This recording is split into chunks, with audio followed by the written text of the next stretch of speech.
thank you to everyone here for being a part of this live event and those viewing this recording. Our community and programming are growing, and I'm so grateful to everyone who's been a part of it. Thank you to my amazing parents, Eddie and Lori, who are the best human beings I know. They're always there for me and always here for these events. And a special thank you to all of the incredible presenters and guests, especially this evening's panelists, who I'll be introducing shortly. My name is Michael Mantell. I'm a psychotherapist, an educator, and I'm happy to welcome you to the premiere episode of Mondays Among the Nations, a program which spotlights our non-Jewish allies and the incredible work they do. In this program, we have the great honor of sharing our time not only with the two incredible creators of the play October 7 in their own words, Anne McElhinney and Phelim McAleer, but we're also joined by the play's talented and wonderful director, Geoffrey Cantor, and the talented and wonderful cast members, Rebecca Lynn Goldfarb, Leona Kalish, Alyssa Simon, and Jenny Anne Hochberg. Happy birthday, Jenny. Shocked by the brutal imagery of the October 7th terrorist attack on Israel, these two Irish Catholic investigative journalists, Anne and Phelim, felt compelled to travel to Israel. In November 2023, they traveled throughout Israel and interviewed survivors, rescuers, and those who lost loved ones. They turned these tragic, moving, and heroic stories into the play October 7 in their own words, which just wrapped up its world and New Year premiere run. We'll start the program with a panel discussion, which I will moderate, and if time permits, we will turn to Q&A. Before we begin, I want to make two quick announcements. First, on Sunday, August 11th at 2 p.m. Eastern Time, we will be joined by Israeli actor and combat commander Yadin Gelman, who fought Hamas for 10 straight hours on October 7th. In the program, Yadin will share his harrowing near-death experience with us, and the program will also feature Daniel Mail, founder of Unit 11741, which through grassroots efforts and donations has been providing life-saving equipment to Israeli soldiers who are fighting on the front lines. Additionally, the play October 7, in their own words, which gives voice to those who lived through that horrific day, needs our help to bring these stories to more audiences. After the program, if you feel moved by what you hear and would like to give a tax-deductible gift, your donation will support this incredible team, bringing this play to a wider audience. You can do that by visiting October7theplay.com. Again, that's October7theplay.com, and click on the donate button. And with that, I'd like to thank and welcome Anne, Phelim, Geoffrey, Rebecca, Jenny, Leora, Alyssa. Thank you all for being here. I want to start by asking Anne and Phelim, we all witnessed the horrific terrorist attack in the news and on social media, but what made you decide so soon after the attack to visit Israel? We were actually in Ireland when this happened, when this horror happened on October 7th. And we were surprised by people's, what we heard on October 8th. So people in Ireland that we met were saying, oh my God, did you hear the news? They turned off the electricity in Gaza. And we're thinking, are you kidding me? That's what you're going to lead with. That's what you're going to talk about. And we realized that the people who were telling us that, really good people, not bad people at all, were, you know, the victims of the mainstream media in Ireland and the UK, who were listening to the BBC, to the Irish public broadcaster. And this is what those media outlets were telling them to focus on. So we thought this is an unreported story. This is a story that's getting buried. So we should go to Israel and we should talk to people ourselves. And we went in November as soon as we could. Yeah, I mean, I suppose background is we're journalists. You know, I've done verbatim plays before, but verbatim plays, I suppose, are a form of journalism where journalism meets art. And, you know, they talk about journalism being the first draft of history, but I was concerned, and we were concerned, that even that the first draft wasn't even being written. You know, that there was a danger that this story was never going to be told in a proper way. And there's, you know, there's a way of telling a story when it happens. You can tell a story 6 months, 1 year, 10 years, and they're different stories and they're different opinions, but you do need to tell it immediately after it happens. for the first draft of people's memories. And you know, it offended me as a journalist as much as anything else that this story was not being told. I just couldn't understand why no one wanted to tell this story. It had all the elements of a great story, it's a historic event for the world, historic event for Israel, for Jewish people.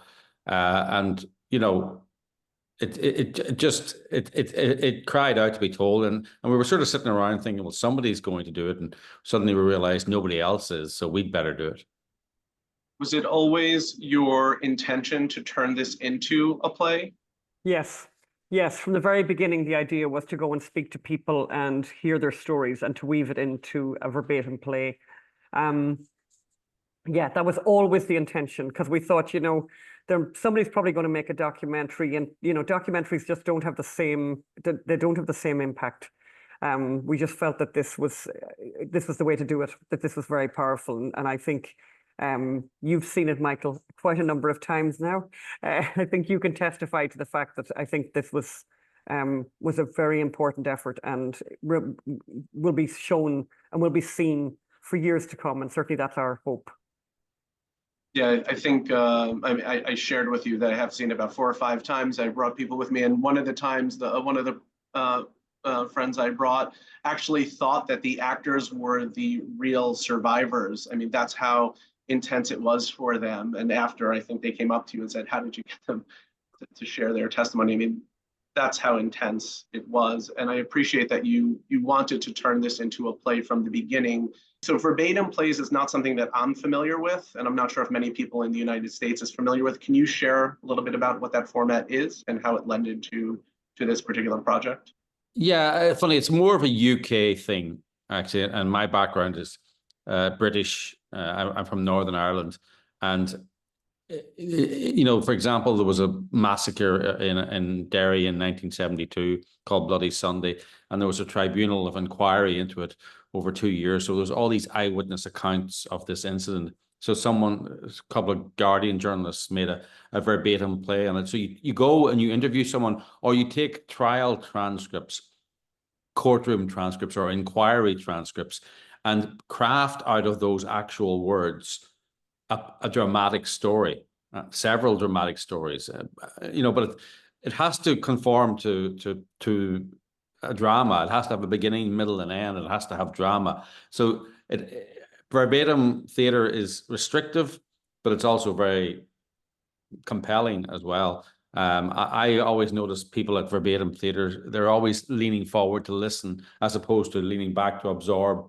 a play. But, you know, normally you lean back to absorb what the writer's written. They're leaning forward to hear what the actor's saying, because every word is an actual person's word. So it's a British thing. We have seen a few verbatim. Actually, I remember we went to the Edinburgh Festival maybe 10 years ago, saw that verbatim theater was really big there. And I came back to the United States and I thought, why is no one doing this? Someone should do this. You know, I wasn't a playwright then. And I remember then when the transcripts of the Ferguson shooting came out, the Michael Brown shooting. You know, this was a grand jury testimony of this dramatic shooting of Michael Brown, 30 or 40 eyewitnesses. And I said, wow, that's going to be a great verbatim play when somebody does it, because I just assumed someone was going to do it. And then after a while, I realized no one was going to do it. So if no one was going to do it, I'd better do it. So yeah, it's a very British thing. Now, there's been a few, funny, when we were in New York, there was a verbatim play on about the Grenfell fire disaster, but that was a British play. But there's been a few. The Matthew Shepard story is kind of a fake verbatim play, because they introduced this stupid journalist character to give you context. In other words, they wanted to lie a bit and manipulate you, so they introduced a fake character.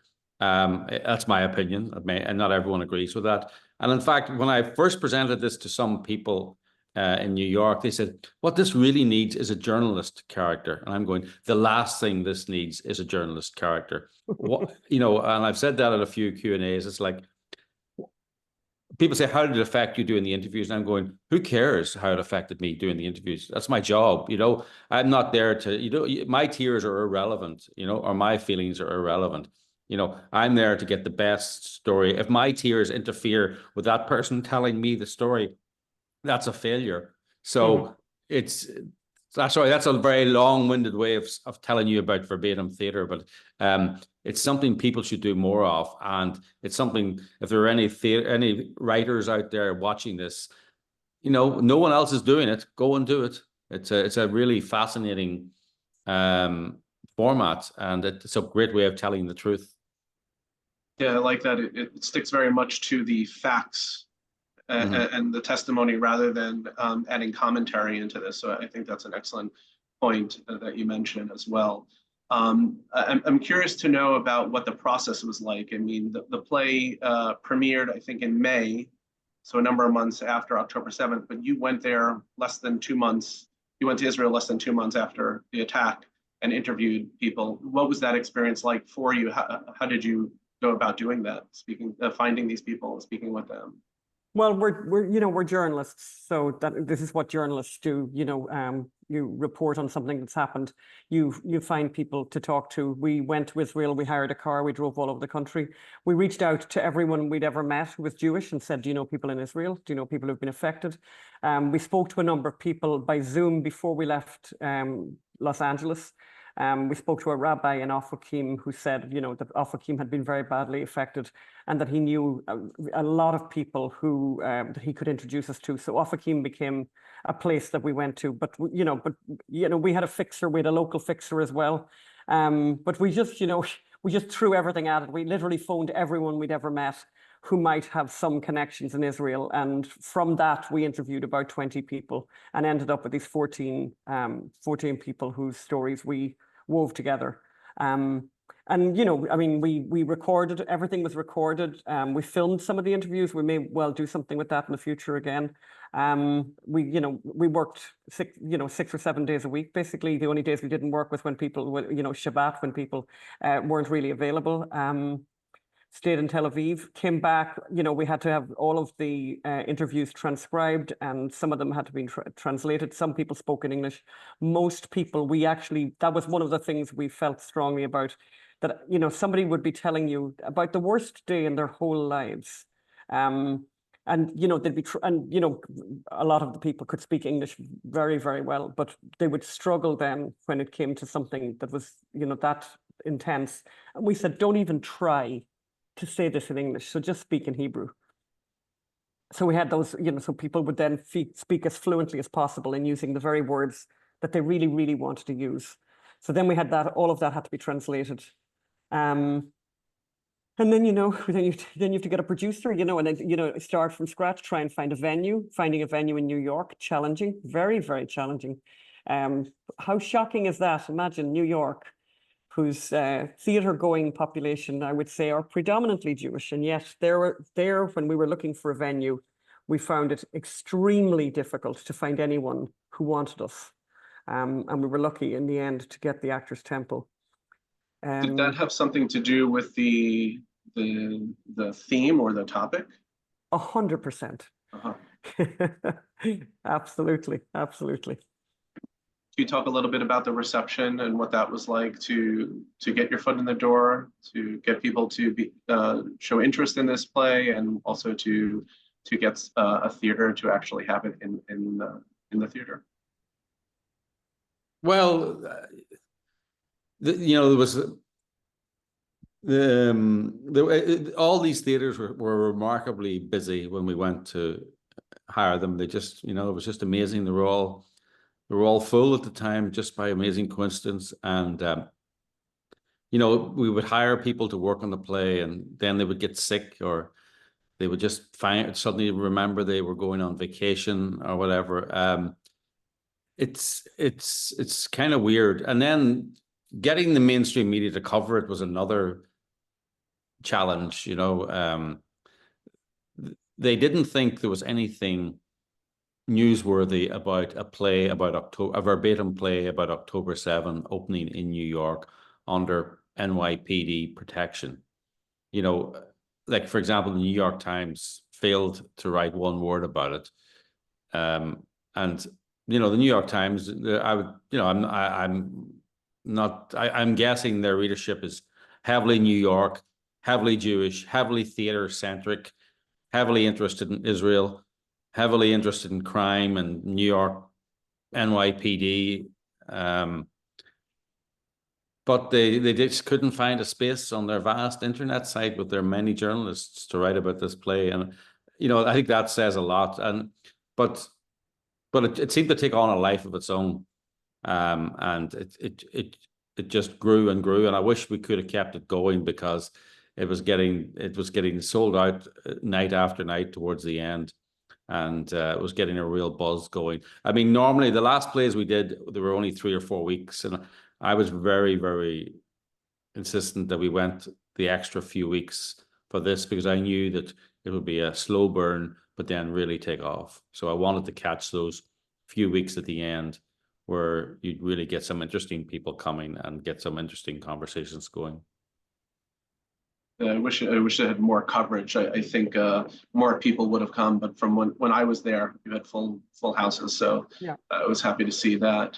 I want to bring in Geoffrey Cantor, because and then we'll bring in the cast to hear a little bit more. But I'm curious about how you compiled hours of testimony and how you narrowed that down to a 90-minute play without an intermission. So I figured if the 3 of you want to speak about that, and then Geoffrey, while you're brought into the conversation, you can talk about how you came to know about this play and how you got involved as well.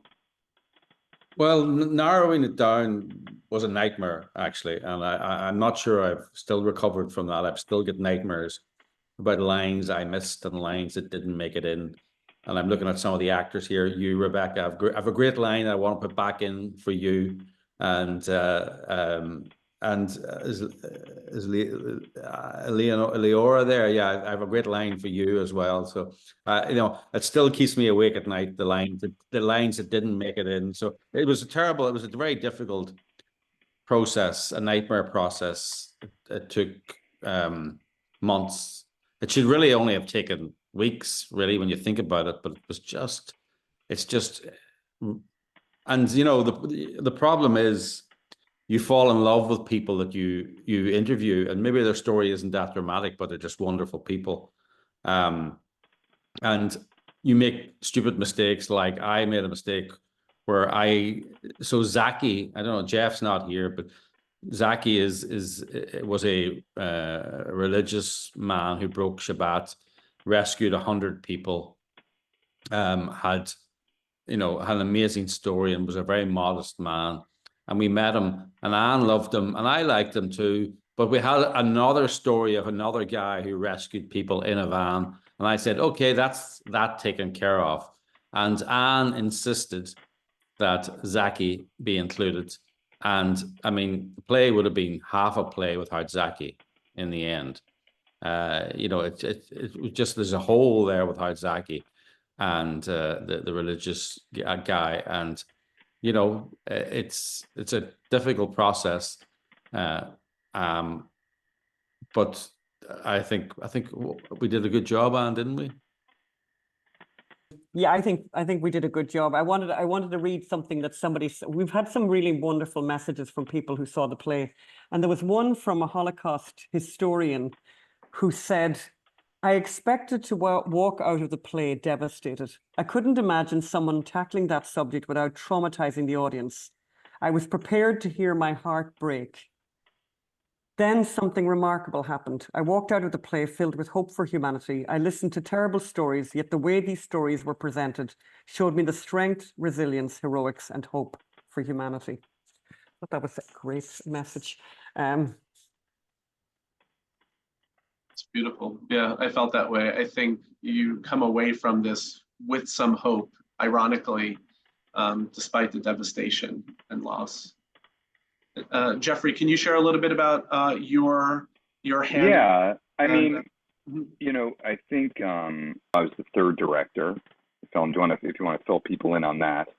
And when I got a script, I believe that Karen Carpenter had helped you with a pass at it.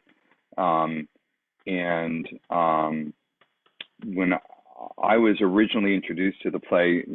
Phelim brings up Zaki. I was asked to play Zaki, and that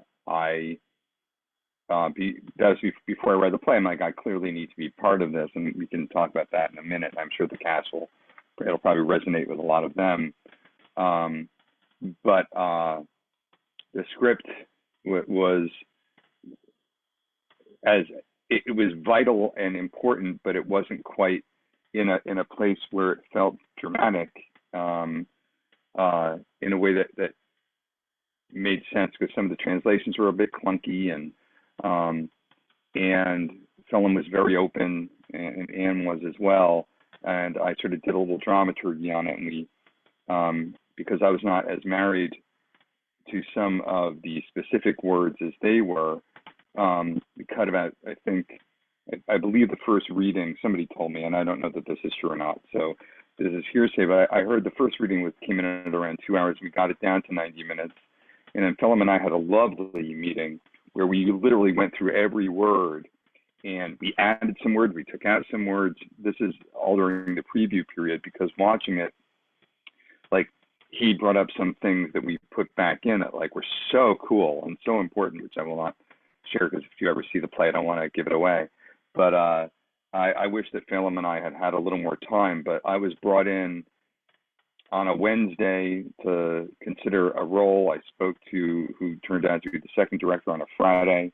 On the Sunday following, the day before Tax Day, April 14th, I was informed that the second director had departed, but I sort of said, so are you asking me to direct it? And they said, would you direct it? And they also asked if I would help dramaturg, and I said, sure, that's part of directing. And we did a pass of the script, did a reading of it. On Thursday, I met for the first time a cast who I didn't know. So I didn't cast anybody, I didn't choose the designers. I had no idea. So I met this amazing cast on a Thursday. It wasn't full. I had to find my replacement for one. And I think, Rebecca, you hadn't even been cast yet, right? And so I met everybody over 2 days, and then Sunday I had done another pass of the script, which is more or less the shape that you saw. And we did our first reading on a Sunday, and we were in the theater a week and 1 day later. And we had our first audience 3 days after that.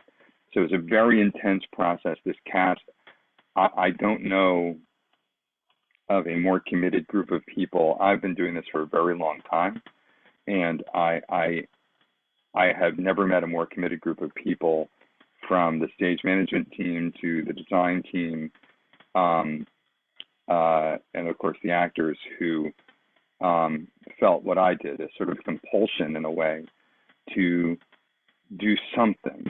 And I'll get back to what I was about to say. And again, I think some of the actors may feel that this echoes how they felt. On October 7th,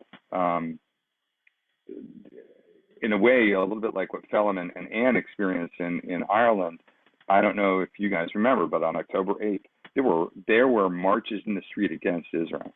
Israel hadn't even responded yet. On October 8th, it was about occupation and freedom fighters, and like Israel had not responded. We weren't even given a moment to grieve.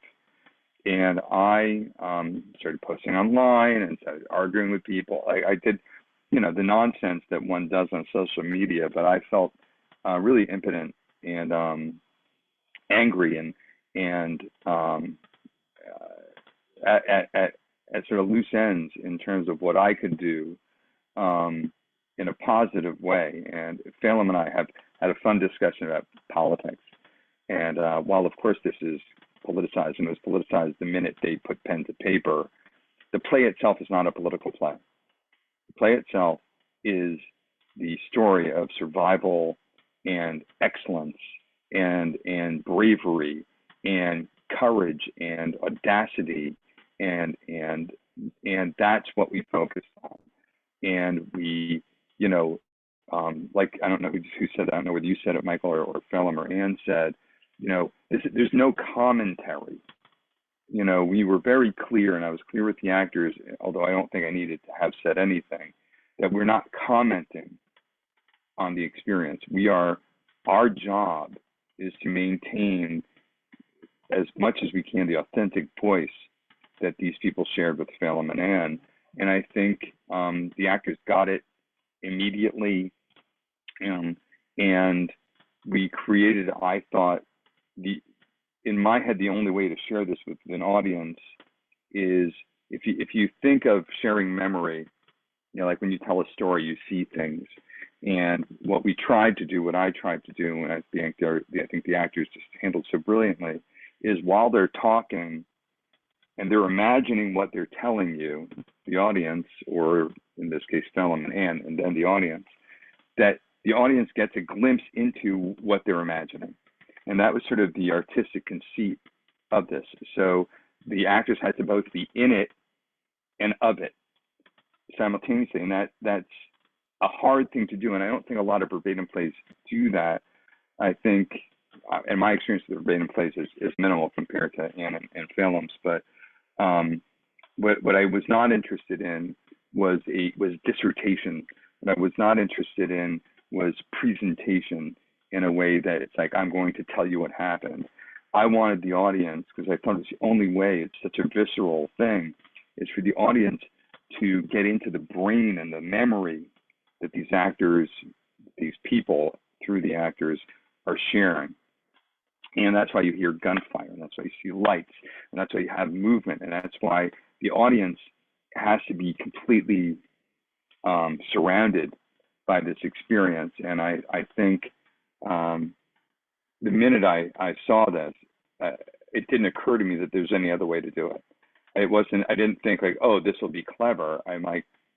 This was the only way that the audience will really understand what these people are going through. But it's also the only way I thought that I could get the actors to not have to conjure stuff, because I'm putting them in a place so they can talk about what they're experiencing, as opposed to spending the time and effort conjuring something for the audience to then believe them or not. And I think we were just very fortunate that everybody played very nicely. And again, I think Phelim and I had that just amazing session. I can tell you, Phelim and Anne both came to rehearsals, and I was nervous because we weren't remotely prepared, and they both wept.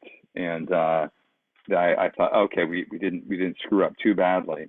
And the play just got stronger and stronger every night. And these actors owned this in a way that is what every director hopes that their cast will do, where you don't have to sit and tell them what to do, that they're finding stuff that you couldn't imagine. And so that was my journey into this experience. It's an incredible journey. So when I found out Geoffrey Cantor, I said, wow, this guy must be a seasoned director. And you're like, no, I was the actor. And then I did this directing. And I said, oh my God, I love this play, because one of the challenges in general for theater is you can have a great story, but if you can't put it on stage and you can't marry all the elements, then it's a mishmash. You brought all of these pieces together. I mean, like, I was so impressed. I felt like the direction, the lighting, and the sound were actors on the stage also. I can't imagine it any other way. For people who haven't seen this show, the Actors Theater, Actors Temple is about maybe 200 seats, am I right? About maybe a little bit more. Like that.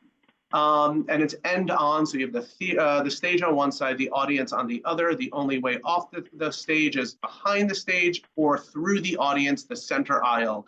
And I mean, the way the movement was consistently going throughout was unbelievable. Like, it was so beautiful. And the sound, it was almost like it was part of the conversation. You heard it in the background, but you couldn't help but feel like you were immersed in these scenes. And the fact that all of these different people, I want to say characters, but they're real people, had different storylines in different parts, but they were interwoven. It was so amazing. So Geoffrey, I just got to say hats off to you, because, and to Anne and Phelim, and then also the cast.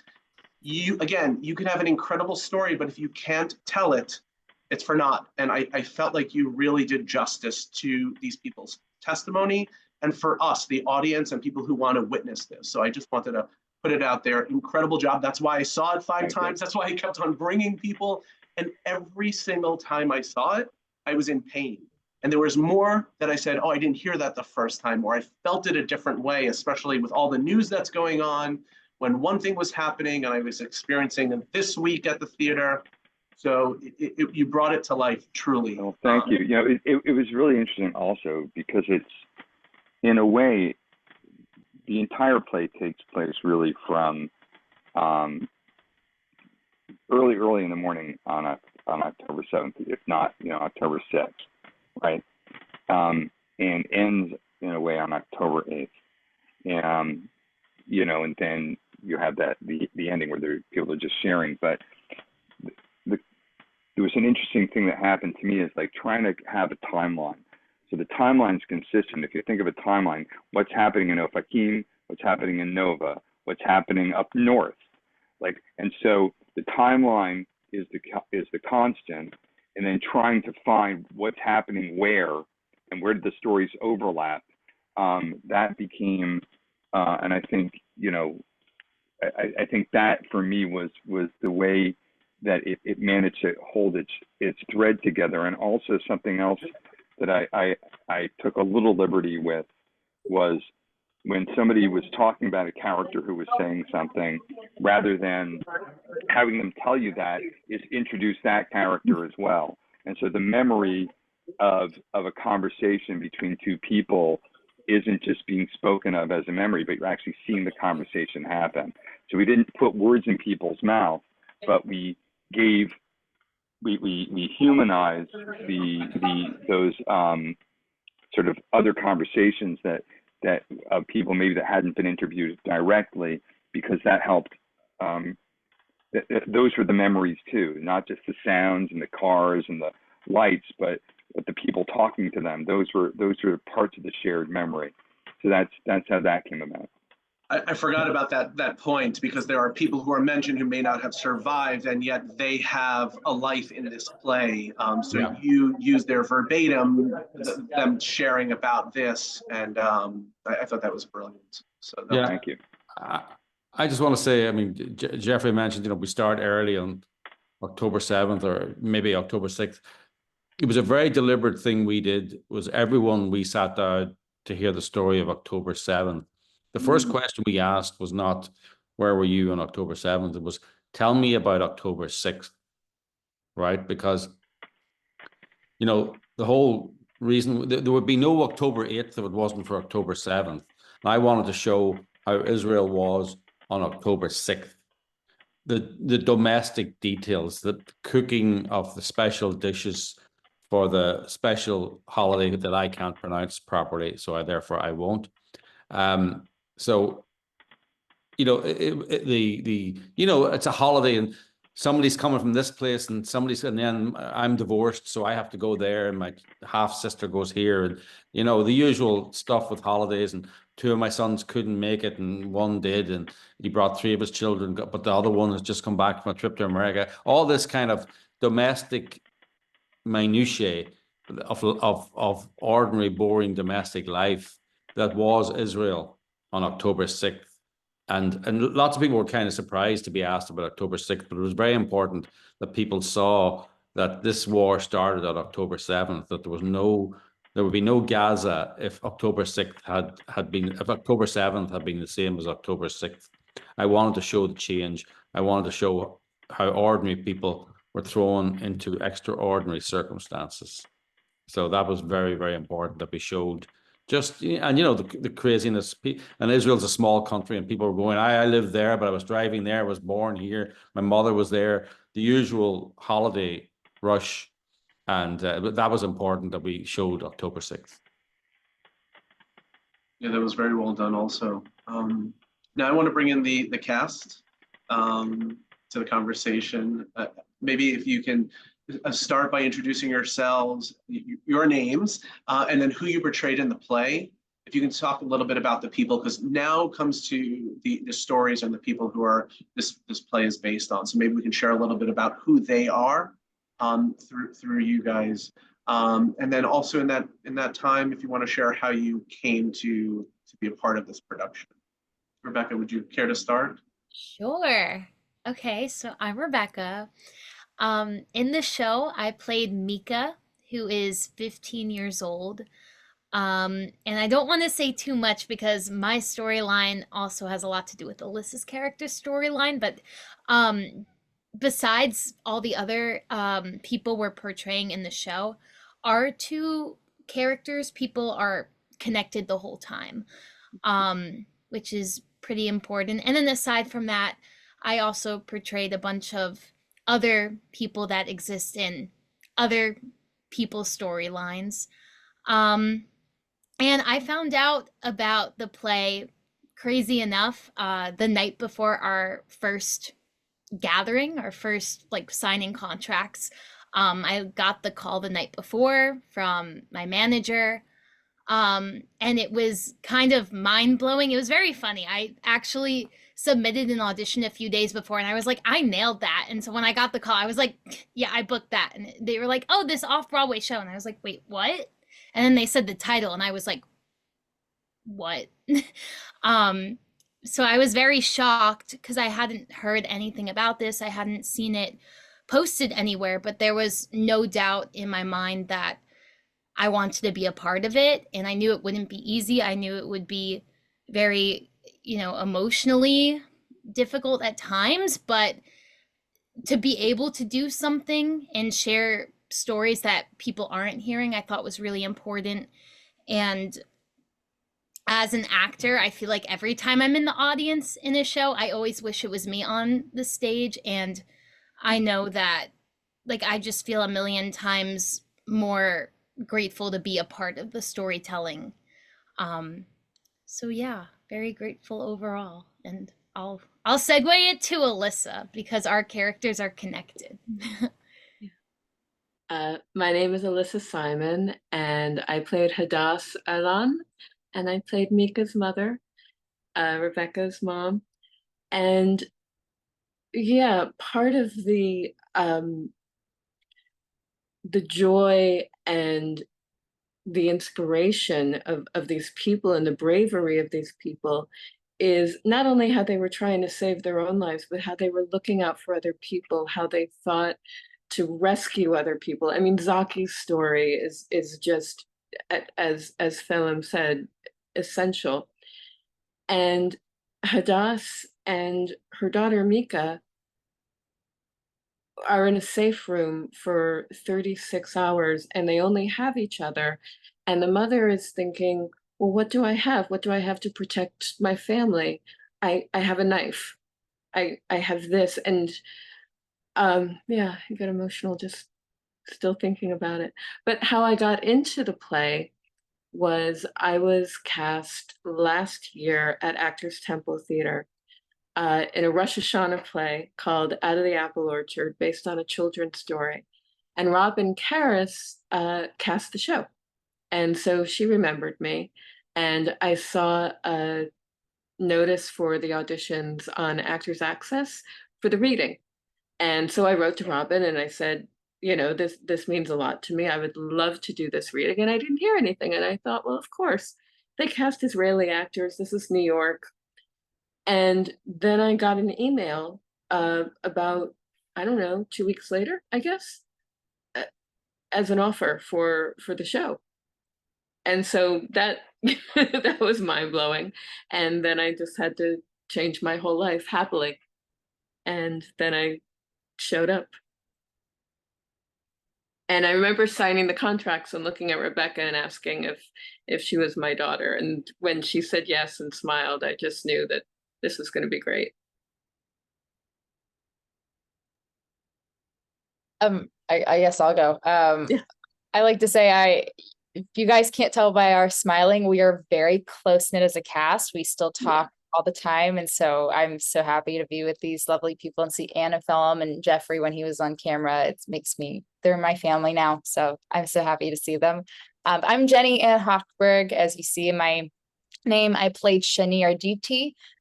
She was a Nova survivor. She's still alive, thankfully, not Shani Luke. Everyone thought I was because my brown hair after the show. Sadly, she is not alive, but Shani Arditi is a combat medic. She hid in a thorn bush for over 6 hours while she was hearing all the atrocities that were happening. She saved her friends the best she could, and then she actually went back into being a combat medic in the IDF after, and she found faith afterwards. And she's actually a very close friend of mine who I actually spoke to today. Rebecca and I both did. I talk to her mom quite often. And so I found about the play was through Actors Access. For those of you who don't know, it's an acting website. And one of my theater friends told me about it, and I immediately submitted for it. And I actually submitted for Alyssa's part. And I was like, I don't care who it's going to be. I'll be a tree if they need me to be, but I have to be part of this important story. They put out another casting notice, and then I submitted for Shani and Hadass again. And I literally kept putting, I'm fully Jewish. I fully support this. This means so much to me.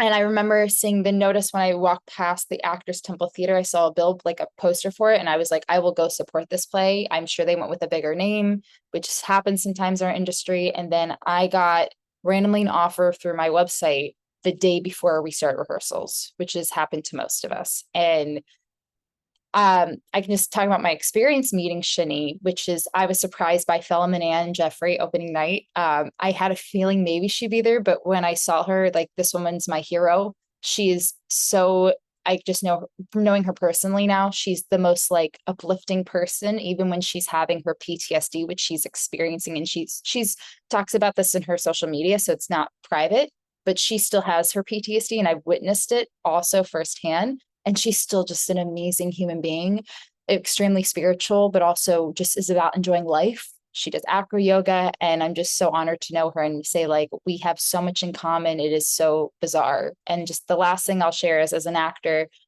we are supposed to make a backstory about the characters we portray, to do research to help us feel more real as the portraying those people. And I just answered questions my coach gave me. And I showed her the paragraph I wrote about her, and she went through it. And again, I knew nothing other than her first name and her picture. And she literally said, everything is correct here except for 2 things. I just guessed. It was just Bashir. So I'm very grateful we were part of the show. I kept saying this during Q&As. There will never, ever be anything as important as doing October 7th. No acting project will ever matter as much as this, that we were storytellers for these people. And the fact that we helped give closure to the Jewish community, just very grateful for that. So yes. Hi, I'm Leona Kalish. I guess I'm up. Phelim and Geoffrey, so nice to see you. And the girls, 4 of us here. Yeah, I was in the original 2-day reading of this play. I simply submitted myself, and at the beginning they wanted us to have Israeli accents, and I'm not great with accents, but I knew how to do an Israeli accent because my mom was Israeli and I lived in Israel as a kid. And so I felt really confident, and I got cast in this reading. And it was only as the 2nd day rolled around that we were kind of hearing little bits of intimation that this might actually be a production. And we didn't even really understand that was what this was about. And so the reading ended. It was a lovely reading. It was an amazing play. And like the other women have said, I didn't find out until the following week, the night before, that I was actually cast in the play. And I play a woman named Ayelet Bendak Kazil, and she's a psychotherapist who lived in one of the kibbutzim that was brutally destroyed. And the funny part for me, as the cast knows, in my quote, other life, I'm a psychologist. So it was very, very interesting for me to play her. And I think, I may be wrong about this, Geoffrey, you would know better. I think I'm the only character who did everything on her own. I did not interact with any of the other characters. Only one other, although I gave him somebody to interact with, like I gave you somebody you know, when the guys came to take you out. Yeah. And I gave Randy Shine, who played Michael. I mean, that's so interesting. You say that, you know, there's that, and then I remember I put you guys on stage together because you both were experiencing as observers in a different way than some of the other characters. But yeah, you were isolated, and Michael, Randy's character, was Right. also isolated. He was one who came down from the north, you know, Right. and by the time he got there, it was too late. It's too late. Right, right. I had been in Israel in February. I have a huge family there. My sister had moved there 8 months before October 7th. I had done some volunteer work. I saw my family. I tried to spend a little money because there were no tourists. And I can only say, I said this in one of the Q&As, they were so grateful. The Israelis were just so incredibly grateful for our being there, for anyone being there, for us coming, for us talking to them, volunteering, giving, whatever it was. And so to be able to be in this production where every night we stood up and we, as it were, we gave back. The actors, we gave back because the audience was there to hear these stories, and they drank them up and they affected people so profoundly, and we got to be the messengers. And that was the most important piece of this for me in acting in this play. And I think the beauty of a verbatim play, that it was just so powerful simply by virtue of the stories and the what Geoffrey was able to add to it, which was this kind of surround sound and light, which led people to feel that they were literally living the story with the characters. And that's it. That was so beautiful to hear. As you were all talking, it reminded me why I kept on seeing the show over and over again. I wanted to be a part of this somehow. It was so moving, and I felt like the only way I can do this is by bringing more people and introducing people to this story and this world. And just as you were speaking, that's exactly what happened to me. I was like, how can I be involved? Get me involved. What can I do? Because you cannot help but be moved after you watch this. And again, a friend that I brought thought that you were the people who were really there. I mean, that's how moving and touching it was. And she couldn't believe it until after. I said, no, that's not them. It was incredible. I have a question for the actors, but anyone can talk about this process. But so it's one thing to portray a fictional character or a historical figure, but you're portraying real people who are alive today who've just gone through a very horrific attack. So what was that process like? Jenny, you touched upon it a little, but getting into this quote unquote character or headspace each day, especially again, knowing that this is still going on today. October 7th, it's not, but still, we're still living this war. So what was that like for you to embody these people while all of this is going on? I can jump in first. It was really, I mean, I don't know if everyone agrees, but I feel like for the most of us, when we've talked about this after, it was extremely taxing. I think it was like after we left the show, we realized how hard it really had been on us, because we were on this constant adrenaline rush nonstop from the moment we started. But really, it was just trying to be as truthful and honest. We had watched the Sheryl Sandberg documentary. A couple of us had watched. We also went to the Nova exhibit, which we thought we knew what October 7th was, but really when we were all sobbing, we got to meet Tal, who was one of the producers in the Nova Festival. She's also is one of the people on our show. And we got to hear her story. And that's when it hit us like how real this was. But it was just all the things we had seen and just putting it all into just giving them a voice. And a lot of times ego can come into play as an actor. And for me, it was, I'm just a vessel for her. And I personally, my little thing I would do before every show, we would always start as if we were dancing at the Nova Festival. And that's how the show would start. And I would look up at the ceiling and I would go, this is for you, Shani. And I would name a couple of hostages, including Hirsch, whose aunt is here with us. I saw in the audience tonight, Abby, but I would think of those people. And I would just try to, I guess, put myself in Shani's situation, and piece by piece, because there was no exact timeline of how, oh, my next scene will come right after this. It was like someone else's story. So how can I keep track of that and also just be present each moment. Do not think about anything else except right now I'm at the Nova Festival, everything's fine. Now, okay, rockets are hitting, and just build from there until we're rescued and we're saved and we give where we are after October 7th. Just being as honest, truthful, and giving them a voice was my process. I just want to also jump in. If you, and because I'm mostly an actor, we spoke about this with the actors. One is, I was very clear with everybody that if it gets too intense, to tell me, and you can take a break, because I knew it was going to be intense. The only way that the audience could understand it is by putting the actors into this sort of nonstop train ride of experience, because that's what it was for the people who were experiencing it. Like, they didn't get a break, they didn't get an intermission. And also, I think that the play would have really failed had there been a break where they would get out of it. It takes, you need the time to bring them in, and they need the time to let them go. But the other thing is,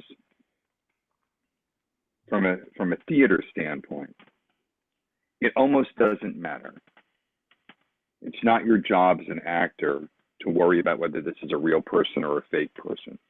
It's not your job as an actor or as a director to have any separation in terms of how you're going to approach the work in terms of authenticity.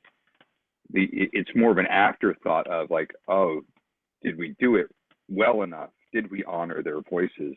Were the artistic decisions I made were the artistic decisions that Phelim and Anne made as to what was going to be in there, that I made as to how we're going to frame it, that the actors made? Like, were these decisions, and this is only as an afterthought. You cannot watch yourself create and be creative. You cannot be so self-conscious about, is this going to be okay while you're doing it? So my approach, and I think the actors would attest to this, is it didn't really matter that they were real or not in terms of the approach. Of course, it matters that they're real or not in the grand scheme of things, but in terms of doing it justice was, and I think Jenny sort of hits on this, her own work without anything else was accurate, because the words are there and they're telling you what the person is thinking, they're telling you what the person is doing. All the words are thought processes. We had all of their thought processes being expressed to us. And so I think collectively the actors' instincts, my instincts, and Phelim and Anne's instincts about what to keep in was all that was required, as long as we all committed fully to it. The responsibility on the other side of that is where it gets very, very heavy. And I remember saying to Phelim, probably to everybody, that my only concern, and this is before I knew that Shani was coming, like, what if somebody comes and sees this and they don't think we did a good job? Like, what if, like, it doesn't occur to me that that's what's going to happen, but what if that happened? And it didn't happen. Everybody who saw this, who had any connection with what happened, were proud and moved. I did a thing for a television show in Israel called Erev Tov, and the response among them was the same thing. And Phelim and Anne were talking about this earlier, that all they have in Israel right now is news and opinion and documentary. What they don't have is an artistic expression that helps people empathize and get to the middle of what happened on the day. There's already so much commentary around it. And I think what Phelim and Anne did was just so remarkable, and is being appreciated in this sort of deep way. And I think because our approach was theatrical, our goal as a creative team, and I told the actors this from the minute we started, is give authentic voice to what's going on in those moments, as Jenny said, moment to moment. Because I had some actors, I remember Jeff Gerner was playing like it's a 2-second thing where he's talking about 2 people who died on the street. His children have died. And he had a very hard time letting that go because the light shift and all of a sudden we're somewhere else. and he wanted to linger in this moment. I'm like, that's not your job. You don't get to do that. And so I think there were some things required of the actors that made this very unusual, in that you had to be fully invested, but you also had to be willing to let it go on a dime, because all of a sudden you're somebody else. Yeah. Or all of a sudden you're somewhere else, or all of a sudden hours have passed. Yeah, I don't want to, I want the other actors to talk to, but I have to say, I don't know how the actors did it. Because, you know, especially, not all the actors were Jewish, but especially if you're Jewish or Israeli, how you know, 6 months after October 7th, went on a stage every night in New York and told a story, a truthful story of the most awful day in Israel's history and these people's lives, and did it time after time after time. I mean, Daniel Day-Lewis went crazy playing Hamlet in the West End, you know, and he had no connection with Hamlet. You know, it's I'm very grateful to the actors for doing that. I hope I haven't damaged you. Anyway, I just wanted to say that. I mean, on people need to understand, like, you're talking about the worst times in people's lives. Detail, and the detail makes it, the excruciating detail makes it, and that's why we included excruciating details, but they also make it really hard, and I'm very grateful to the actors. I want the actors to talk now, but I just wanted to say that. Could I just add one more thing, and then I don't want to hog it from Rebecca and Alyssa and Leora, but when Shani did come, because Cantor, Geoffrey, talked about this, I was saying, is there anything else I can do justice for your story? I'm so glad I didn't know she was there. I was very happy. It was a surprise for me. I would have been on edge otherwise. And her response was, no, I feel like I have closure now. And she felt like I gave her justice. And just one last thing, when the show was heavy, but I would sit, and there's a hostage wall in the back of our theater, and I would say the Shema to it every night. And I would just release, because I had time to release, so I didn't have to carry it home with me. I could release and become me by the end of the show. So I'm done talking now. I could go next. So I didn't get to meet the person I portray in the show, but honestly, I'm very grateful for that, because I played a 15-year-old, and I can't even imagine living through something as horrific as October 7th as a 15-year-old. And I honestly just hope that her biggest concerns now are, like, whether her crush likes her back, or if she's going to pass her math test. You know, like, I don't need her to talk to me to do my job. And I just hope she's living, you know, her best life as just a teenager. But aside from that, you know, being an actor, you do need to do research to understand what you're talking about. And I haven't gone into a bomb shelter or a lot of these things that my character describes in the show. And a very close family friend of mine serves in the IDF. So I talked to her a lot during our rehearsal process. She sent me different sounds that I describe. Like, I talk about what they have, the code red in Israel, which is one of their warning sirens. So I got links for different things to, you know, really understand what I'm saying, which was good.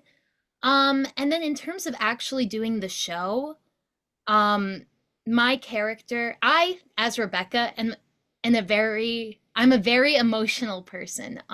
Like, I cry a lot when I'm feeling intense things. And my character, the person I portray, says I couldn't even cry, you know? So I knew that I had to remove myself enough that even though it is this intense story, I never let myself get to that point, because then I'm not doing her truth justice, you know? And so backstage, I would do things at times where I would kind of just, like, bounce in place or, like, kind of jog a little to get the heart rate going, but I wasn't trying to pretend my heart rate was going, if that makes sense. Like, I physically felt so revved up that, like, when I came on stage, I could just speak, and it was just real without me trying to put on anything, which I found helpful. And I also kept a performance journal where I would write about what happened. So that way, if I did get really emotional one time, I'd be like, okay, that can't happen again. Okay, let's figure out why were we there and how do we remove ourselves more so we can just be Mika and not Rebecca at that moment. And it's also just a fun little souvenir because now I can look back and be like, oh, performance number 10. This sound cue didn't go on. Ha ha ha. You know, so there's some, you know, warm memories from that too. But besides from that, you know, I feel like I was able to truthfully exist as Mika when I had to. And I think the hardest part, honestly, was after the show, because you kind of just go home, you go online, and it's like you haven't really left it because it's still happening, you know, not October 7th itself, but just the aftermath. Like, we're still grieving, we're still talking about it now. So it was one thing to just be like, okay, this is my character, this is what I, you know, just experienced, and then to go home and be like, it's not over yet. That was the hardest part, and like it still is, you know. Yeah. I'll step in. So the woman that I play is also in her safe room for many, many, many, many hours, and she knows, even though it's not been verified, that her husband of 40 years was one of the first people killed in the kibbutz. And I have two very resonating speeches in this play. And to me, there was something almost filmic about this play. It was very visual. The stories had detail, very fine detail. And as a tribute to Ayelet, I had to be able to imagine all these details. So I had to imagine her living room being a mess. I had to imagine her going into her bedroom and pulling out underwear because she wanted to look a certain way if they killed her. I had to imagine all the details that she spoke of to Phelim and Anne in order to pay tribute to her and make her come alive. This is not my story, this is her story. And, you know, sometimes in acting, you use parts of yourself. I would say the major piece of using myself was the universal theme of loss. There was just so much loss that this woman endured. And I in no way compare a loss that I've had to what she experienced. But I think loss is a universal experience. And in tapping into that, I think I was able to pay her respects. She has another speech in which she talks about how she coped mentally being in a safe room alone for hours and hours and hours and hours. And I don't want to give it away because I'm hoping that most of you will come see the play again. But she goes into her imagination. And the way she goes into her imagination is very, very explicitly detailed. And so bringing that detail to life and conveying that story and hoping that people were catching that detail, because that was Ayelet and it was her story, was what I tried to do the most with her character. My character has a social media presence. And so I looked at her Instagram and I found my way in because mainly in September, she and her daughter came to Disney World in America and they took video of it. And they went to It's a Small World After All. And they were laughing with delight when the characters were singing in Hebrew and they zoomed in on the Hebrew. And so I got her her joy in being a mother, in doing things with her family. And I felt a responsibility. I felt a responsibility to this person. And I also how I was capable of doing this night after night is I also felt a responsibility to the audience because the show really wasn't covered by the popular press, but through Jewish geography, like my cousins in Florida were telling me that they had a mom's group on Facebook that was talking about the show. And other Jewish people I know said, oh, right, no, my uncle was telling me about it. And I learned when we walked out at the end of the night, the audience would still be on the sidewalk. And I learned to walk out with my arms out, like going into a family party, like you walk in with your arms out, because people wanted to hug you. People wanted to talk about it. And it was cathartic, like the definition of catharsis, of for these people to validate, yes, this happened. It's absolutely horrible, but we're all witnessing it, and your pain is valid. So it was less important how we felt as actors, how I felt, than giving comfort and validation to the audience. It was, it was a witness event. Can I was just gonna say, can I interject? Go ahead, sorry. I was just going to say that the beauty part of the art form for anybody, but especially for the actors, which is why it's my favorite thing to do, is you get to investigate experience, as difficult as it is, safely, right? That it is actually an amazingly, let's use the word catharsis. It's an expansive experience to walk in somebody else's shoes, right? Nothing else allows you to be that empathetic. Nothing else forces you to take a moment out of your own ego and to walk with humility and vulnerability in somebody else's shoes. And yet at the end of the day, you're not going to get shot. You're not going to get raped. You're not going to get killed. You have enough of a buffer between you and what these people experienced. And I think the actor spoke beautifully about, as tough as it was, tough as it is, the balance, the scale of being able to do something when you're feeling powerless to do anything. That using their art to express to the world, to embody something, to give authentic voice to people whose voices would not be heard otherwise. That more than compensates for the difficult experience of that 90 minutes. And I'm going to take a guess.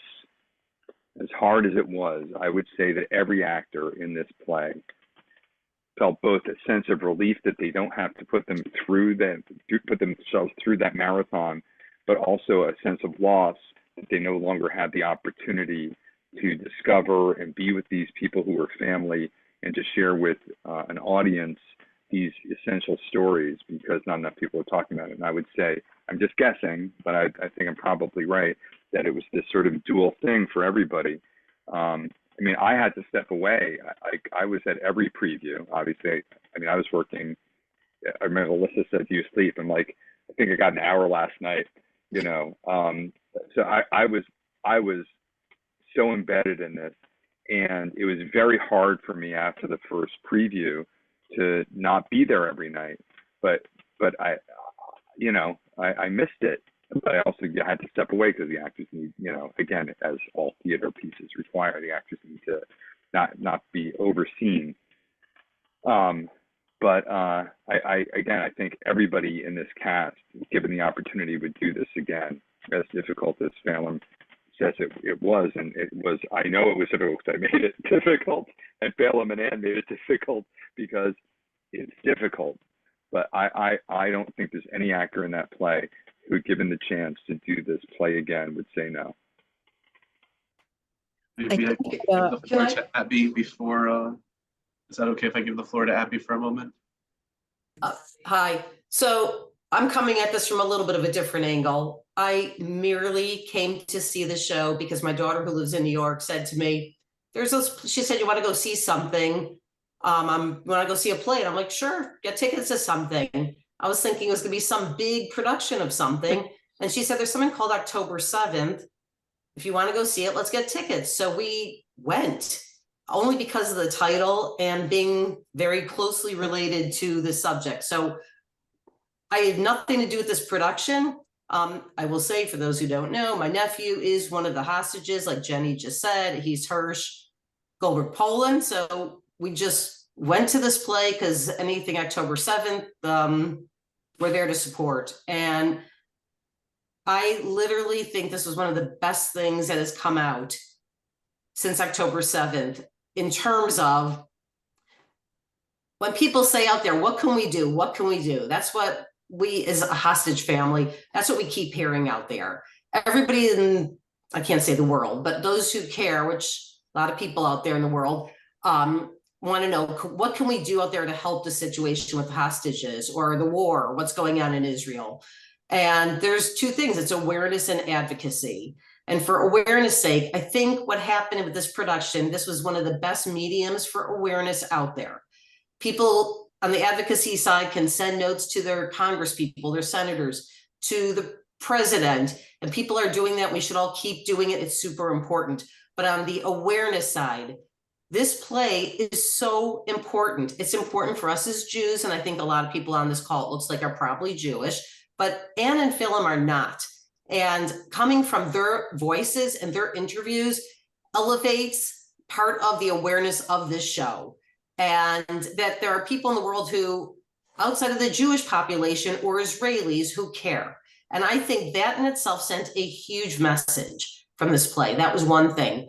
The other thing is, so that's why I think it is so important. This has to continue. It has to continue in other cities. It has to continue to a wider audience out there, to the general population, because this is a way of a medium for people seeing what really happened. And I will say, from my experience sitting there watching this for 90 minutes, I don't chew a lot of gum, but I was chewing a piece of gum that day when we walked into the theater.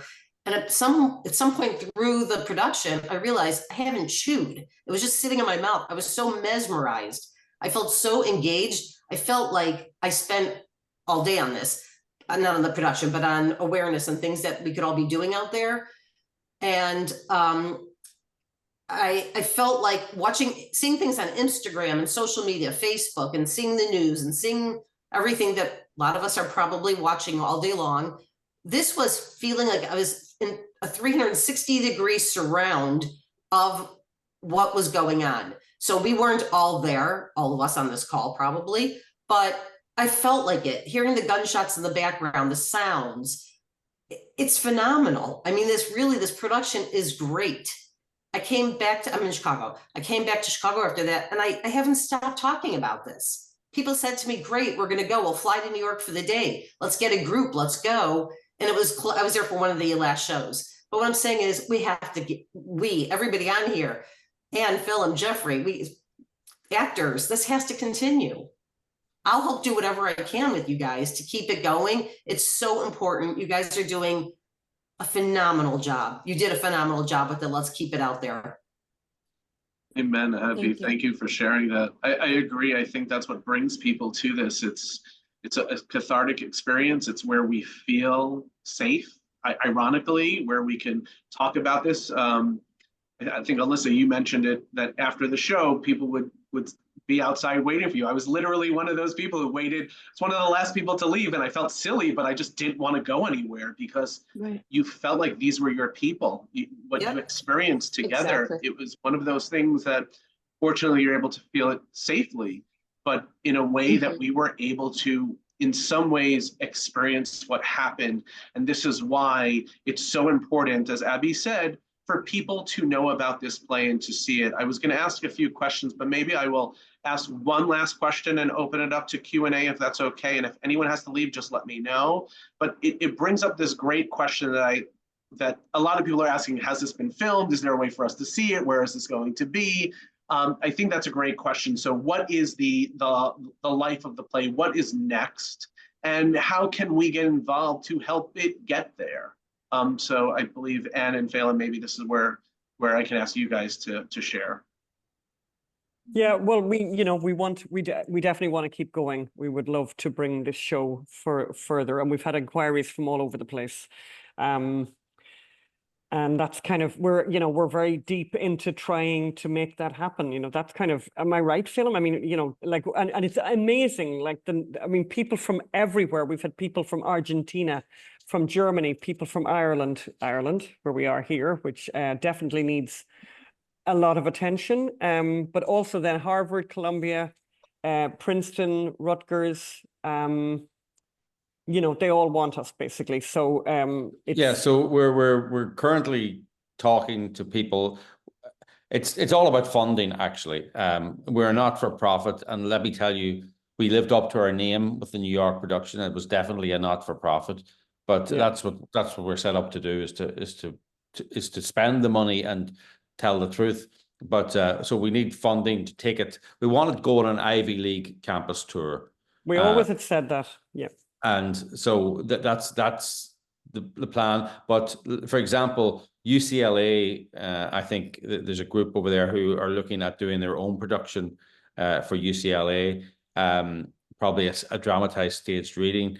I think there's definitely going to be a production in Argentina. We're looking at Ireland.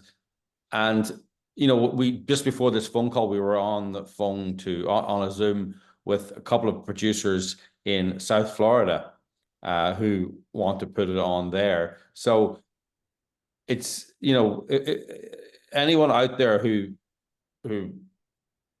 knows funders or knows production companies who would like to put it on in your local theatre or a staged reading to mark the anniversary of October 7, let us know.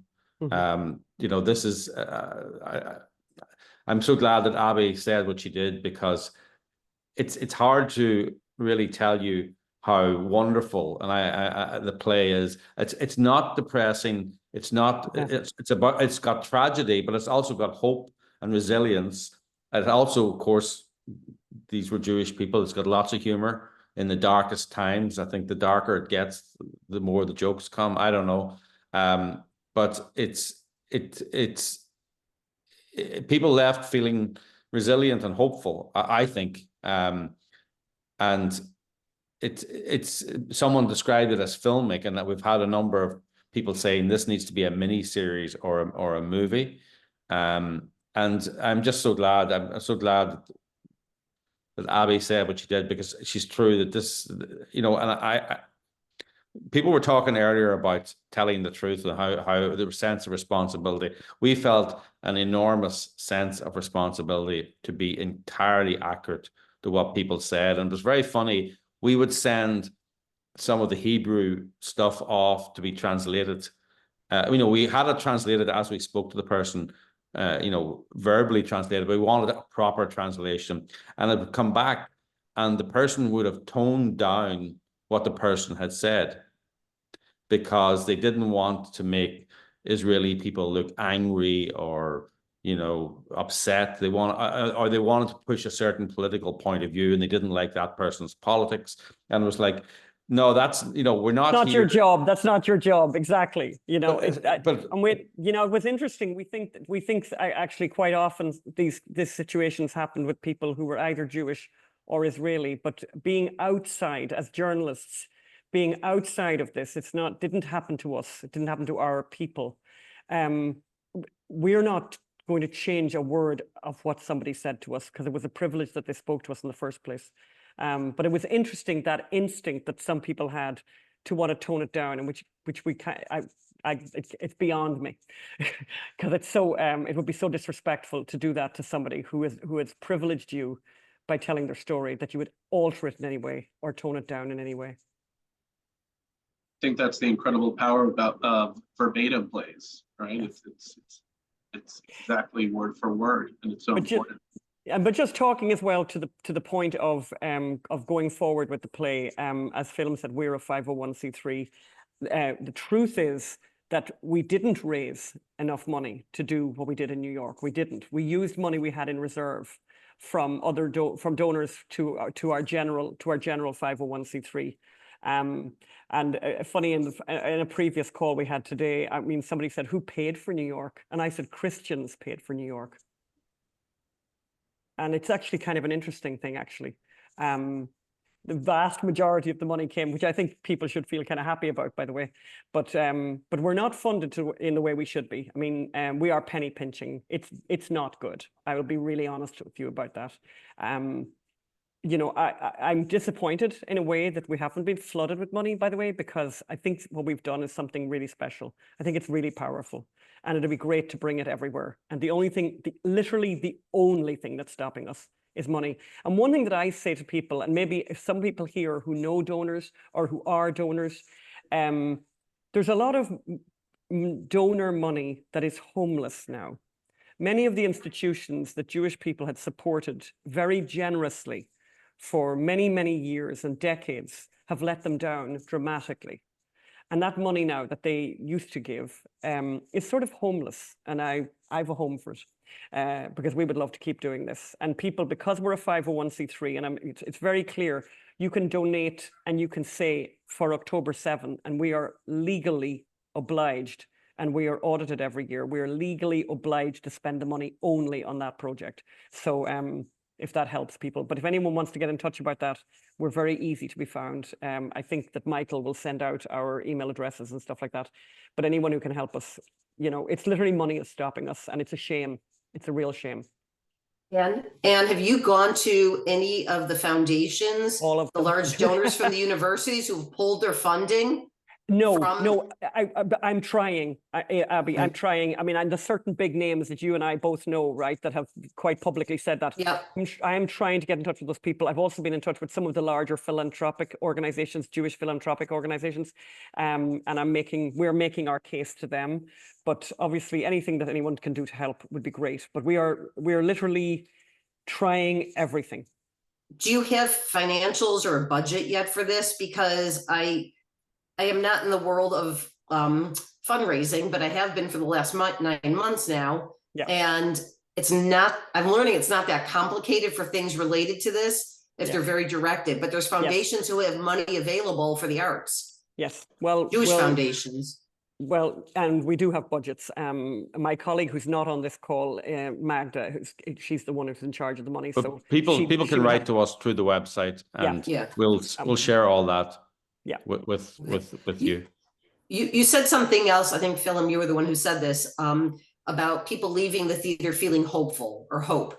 And I go to Israel fairly often. I was there not too long ago. And even post October 7th, going down to the kibbutzim and spending time with my family. And we're hurting. It's horrible, this whole situation. But one of the things I came home from Israel with, there were 3 feelings, but one of them was Israel always lives on hope. I mean, it is their national anthem, Hatikva. So when you say people leave there immersed in this experience, which 100% felt that way, but you leave there still with a feeling of hope, that is just, the show is mimicking the population in Israel. And that's what I think is partially so important and why this has to be out there. It reminds me. That's the ultimate compliment there, that we captured the spirit of Israel. I didn't know that was the spirit of Israel, but I'm you know, there were themes. I want to open it to questions now, but I just want to say there are themes in the play, you know, hope, faith. People like Jenny's character, Shani, comes to faith through this day. Lots of people moved closer to their faith. People also, I think, somehow lost a little faith in Israel, that it was the biggest and best country on the planet. There was those themes, but I'm glad that you thought we captured the spirit of Israel, because that's important too. And thank you. So I'd love to hear questions from people, if that's all right, Michael, or is anyone else got anything to say? Yeah, I'd love to open this up for questions. I know Geoffrey has to drop off in a moment, so I just want to also ask if he has any last thoughts that he wants to share before he goes, and then we can continue with the question. Only to just repeat what I've said to Phelim and Anne and to the cast, how grateful I was and am for the opportunity to be part of this, I think, extraordinarily important and historic piece. And you know, the part that I played in bringing it alive, I'm proud of it. It's certainly a highlight from an artistic standpoint, but also to be able to connect I think Rebecca said this, you know, your sense of who you are as a Jewish person, who you are as an actor, especially in these times, to be able to have that come together in a successful artistic endeavor that has value going forward. It feels like an honor, like it's super humbling to do. And I can tell you, Phelim and I have both done a number of podcasts, but I've also, I think I told you this thing I did with Eric Tove and the conversations that I'm having now with Israelis about bringing this over to Israel. And I was like, how can we bring this to Israel? We're like, how would you do that? And it's what I said, that the artistic expression, as Phelim and Anne both pointed out, is a way of handling the trauma unlike any other form will give you. And I will also say, Leora brought up the fact that everybody did it in American accents. That was a very conscious decision on my part. The whole point, from my standpoint, is that the audience needs to feel like they are these people.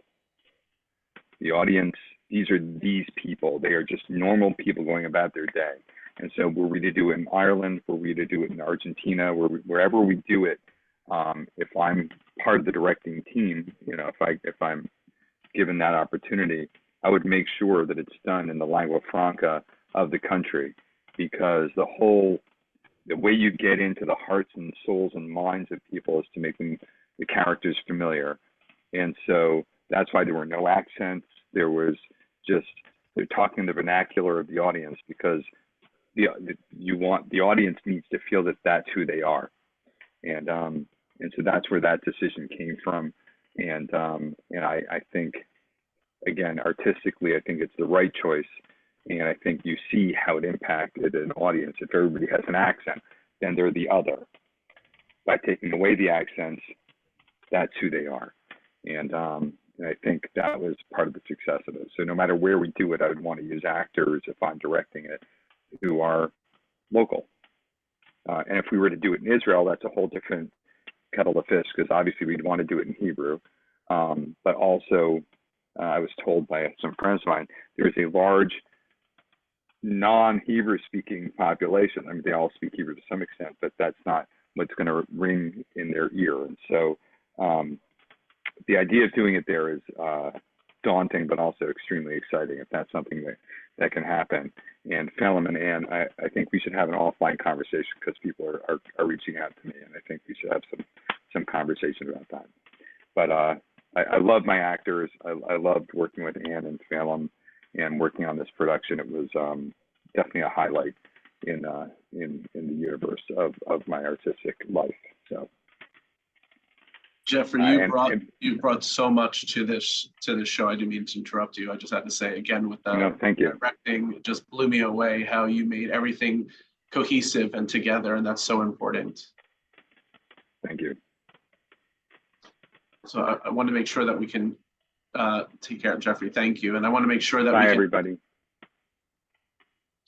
I mean, I have about 2 more minutes. If anybody has a specific question for me, I can answer. So if anyone, you can unmute yourselves, you can text or type your question into the chat, or you can raise your virtual hand. I do have one, because a few people are reaching out to me. So while more people are waiting, someone did see the show and said that there were non-Jewish characters. I think there was actually one, right, in the play. So I think the question is, what was it like to bring in the non-Jewish, it's hard to read the question, but what is it like to bring, I guess, non-Jewish people or roles into this play? Was that important? Was that integral? Was that something that you aimed to do from the beginning? Actually, no. I don't. It wasn't integral. Wasn't important. It just fitted the story. I hate diversity quotas. I hate identity politics. I hate, you got to bring this person in and that person in. I hate all that. This is about what happened on October 7th. We tried to tell the story of October 7th in an honest way, and it was her story. I suppose we chose her story, so out of the 20 people we interviewed, so she made the cut So obviously the story was there. I just bristle when I wonder when people might think that I did it to tick a diversity box.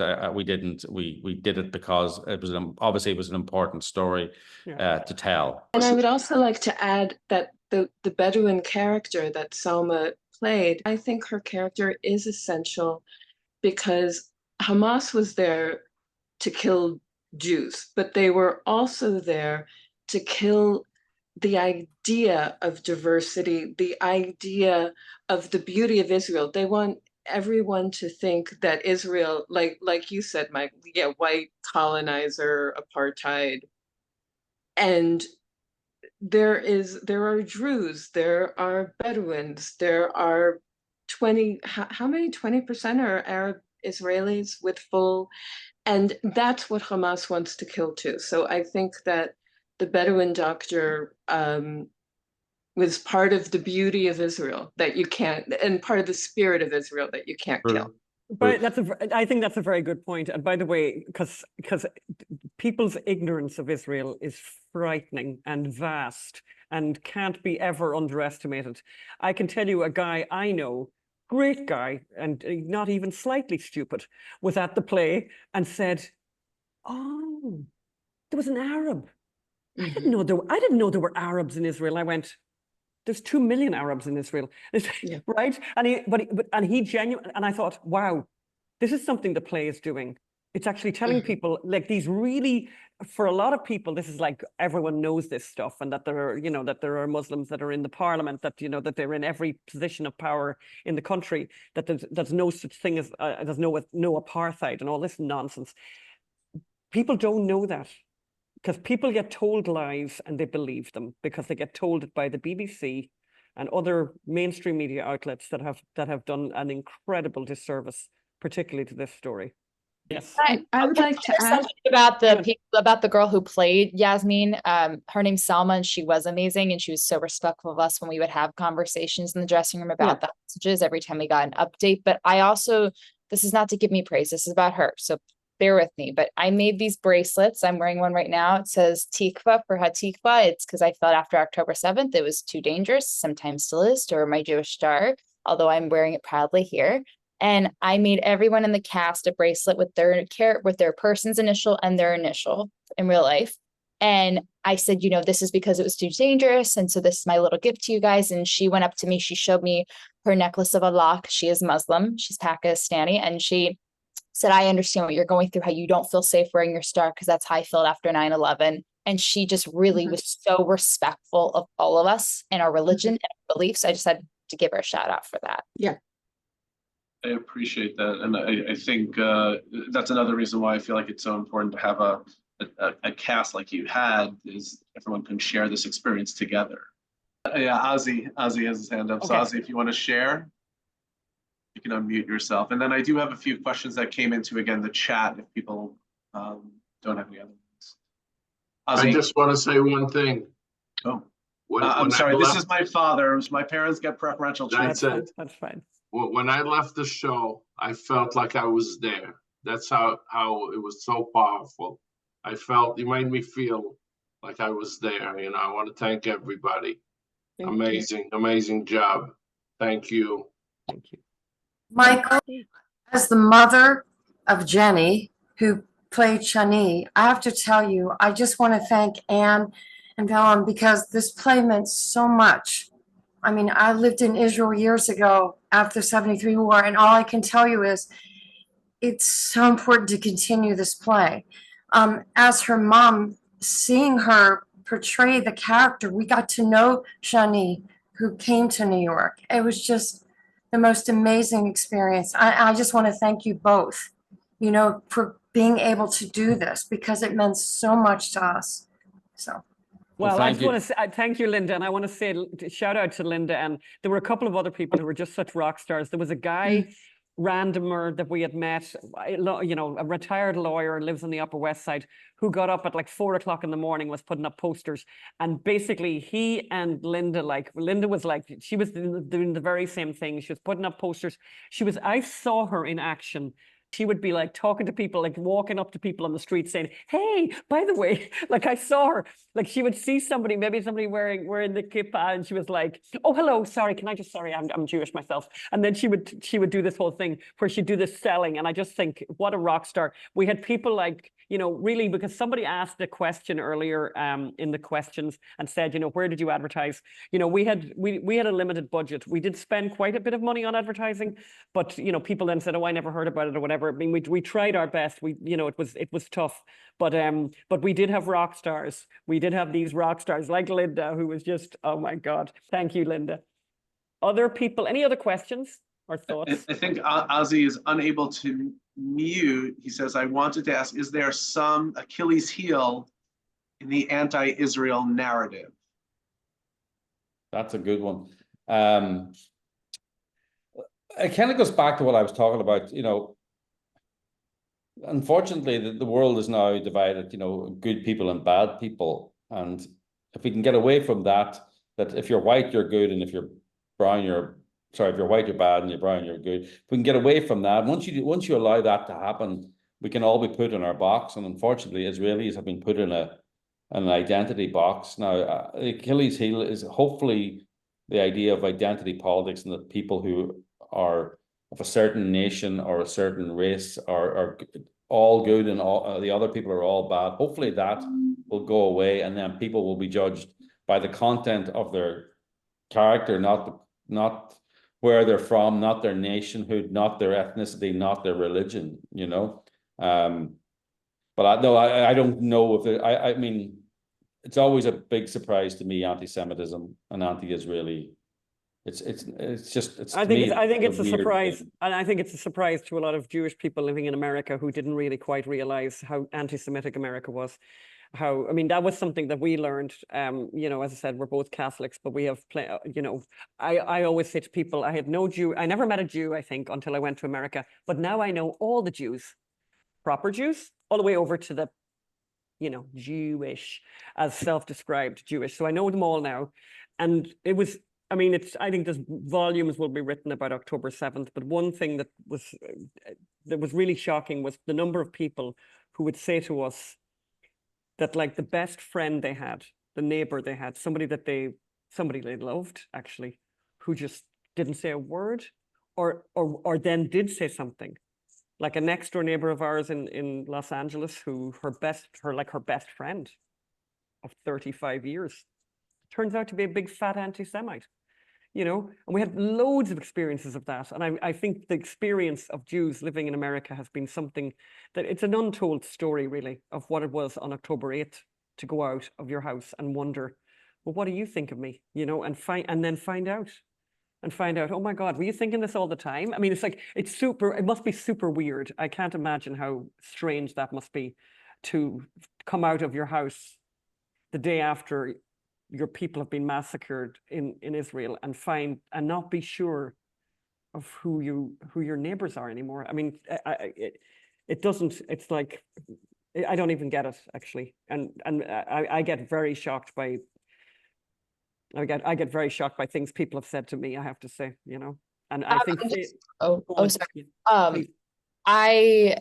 Every one of us, so we all were different political backgrounds in the play, but we were all united over one thing, that being a voice for these people, but also supporting Israel from October 7th and what they went through. And one of our actors, Renee, he played a soldier in the show, and he said it perfectly after a Q&A that we had, that he felt helpless.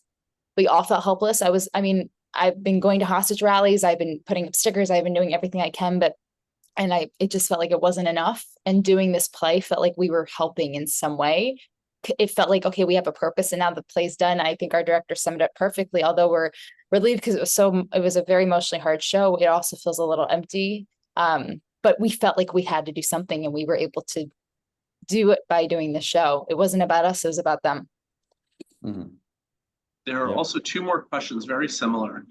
So I'll ask one, and after your answers, I'll ask the second one. If anyone has any other questions, feel free to, again, raise hand emoji, type your comments or unmute yourself, but I'll start with this one. Did you have, and I guess this is for everyone, did you have any thoughts about how being a part of this production might impact your professional or personal lives, either positively or negatively? And has any of those considerations come to fruition or come to life? I've had conversations. I'm sorry. I will leave it at that. Okay. Okay. I figured right away that I was gonna like lose followers on social media, things like that, which have definitely come to fruition. And like, because I'm the type of person that if I see anyone that I know have a great opportunity, I want to support them. And I knew this was going to be what happened. So I became one of those people from my generation that like has, you know, I'll track if someone unfollows me because I'm like, I don't want to be openly supportive to someone who is going to not support me because I'm playing a real person who went through something so horrific. And I would notice it, like the numbers going down from me saying that I met a Nova survivor, and it was just mind-boggling. And some of these people being friends of mine from college or high school, and I mean, just very shocking. And there was a performance we had where a lot of students from Yeshiva University came, and that was we spoke to a lot of these students after the show. They were so wonderful to speak to, just to hear their thoughts and how it moved them. It was really special. But that was a question they asked me. And they were like, have you worried about this impacting your career? And I was like, I'd be lying if I said I didn't think it would to a degree. Only time will tell. Who knows? But overall, it just felt so important to do. And like, especially getting that phone call the night before being like, hey, you got offered this part, show up tomorrow morning. It's like, I didn't have time to really think through, like, if I do this, will X, Y's, I just thought this is important. And, I'm grateful for this opportunity. Like, I just have to run with it. And I'm really glad it did, not only because it brought so many wonderful people into my life, and because I got to meet so many incredible people who unfortunately had to endure this, but I mean, just hearing them speak has been so inspirational. And just I've learned so much just about people, my culture, what's important to me. If you asked me a few years ago about what Israel meant to me, like the difference, I'm so sad that this had to happen, but I'm really grateful that, my relationship has changed in that way. So it's a lot of feelings, but overall, all that doubt and negativity that, of course I'm going to be afraid of, I just think the positivity, and blessings that have come out of it just far outweigh. I think also that I remember talking to Anne one night, and I went up to her and I said, Anne, I don't understand. Why do you want to bring this to campuses? Why do you want to bring this to campuses? You're going to get the students who you're preaching to the choir, and then you're going to get all these dumb protesters. And it's just going to be a big mess. And she looked at me and she said, that's the point. We want to show these protesters that no matter what they do, we're still here. And I thought, oh my God, I've been so myopic. And I think that message from Phelim and Anne is especially going to be even more important now. This is not a panel about American politics, but with what's going on right now, I don't know how all of you feel. I don't know who's going to protect me more and who's going to protect me less, whether it's going to be one party or the other. And so I think your message, Anne, is so resonant, which is no matter what you throw at us, we're still here. Mm-hmm. We're still here. Yeah. And I think that will be hopefully not the legacy of the play, but the beginning of being able to further promote this message that we're still here, no matter who's in power. Well, from our point of view, I just want to say, I grew up in Northern Ireland, and I think if our kind of my attitude is if somebody's not hating you, you're not doing your job properly, you know. So it's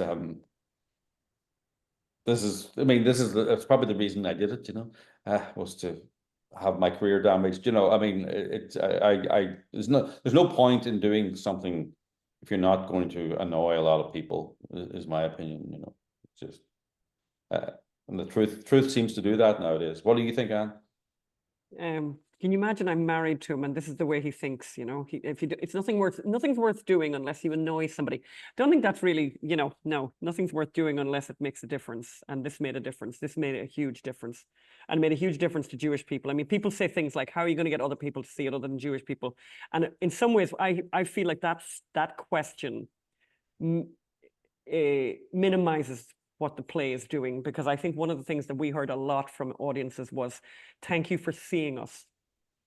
And I think Jewish people need to be seen and need to know you've been seen, you've been heard. We hear you. We hear what happened, and we're going to keep telling people what happened, because a lot of people aren't listening. And you know, that's kind of the first. And so Jewish people need to see this play, but the bigger it gets, the more people will get to see it. Because I can think of, and I won't give examples, but I think everyone in their lives can think of examples of things where you thought, I don't want to go and see that. I have no interest in that, a movie or something. You're like, I don't want to. But then lots of people saw it and you're like, oh God, I better go and see it. Otherwise, I don't know what all the talk is about. You know, and so that's kind of, you know, it becomes something where it's like such a cultural moment that you're like, well, I have to know what's going on here now. But it's interesting hearing people talk about, I mean, I just, you know, there's all kinds of versions of PTSD, but I mean, we have, you know, we've had our own experience of letting people know that we're doing this. And exactly, I think, you know, you were saying that, Rebecca, something like, you know, when somebody that you love or you know, or like a friend, whatever, is doing something, you always go, you know, that's the kind of thing you do, like, good for you tomorrow and the best of luck in the next month or whatever. And we wrote this out to people, and I can tell you the silence was deafening from so many people.